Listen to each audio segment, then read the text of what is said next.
तेव्हा तशी म्हणजे कशी?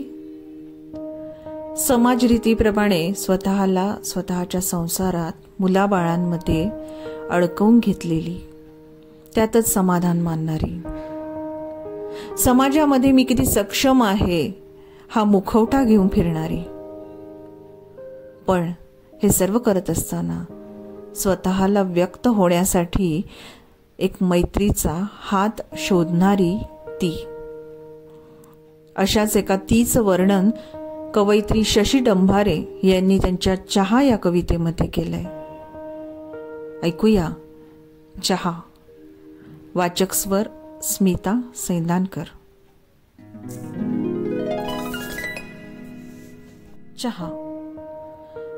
चहाच्या कपासोबतच त्याने मैत्रीचा हात पुढे केला. चहाच्या कपासोबतच त्याने मैत्रीचा हात पुढे केला तेव्हा ती भांबावली. अरे, लग्न झालंय, मुलं मोठी आहेत, सगळं छान चाललंय म्हणाली. अरे, लग्न झालंय, मुलं मोठी आहेत, सगळं छान चाललंय म्हणाली. तो हसला आणि म्हणाला, अगं मी मैत्री म्हणतोय तुला. ती पुढे म्हणाली, आणि कसं आहे, मला हे असं आवडतच नाही. मी बरी आणि माझं काम बरं, अशा गोष्टींसाठी माझ्याकडे वेळही नाही. ती पुढे म्हणाली, आणि कसं आहे, मला हे असं आवडतच नाही. मी बरी आणि माझं काम बरं, अशा गोष्टींसाठी माझ्याकडे वेळही नाही. तो पुन्हा हसला आणि म्हणाला, अगं मी मैत्री म्हणतोय तुला.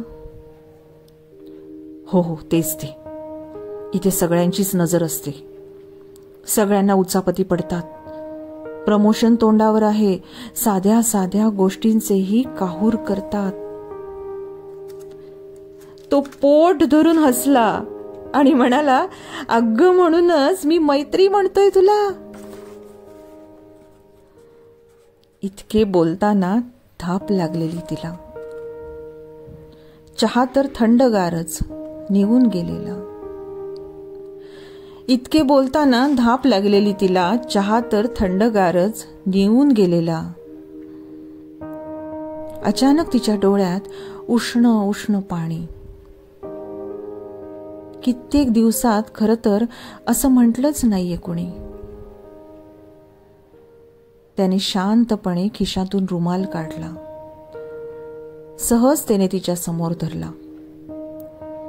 त्याने शांतपणे खिशातून रुमाल काढला, सहजतेने तिच्या समोर धरला. मग ती अजूनच कोसळली,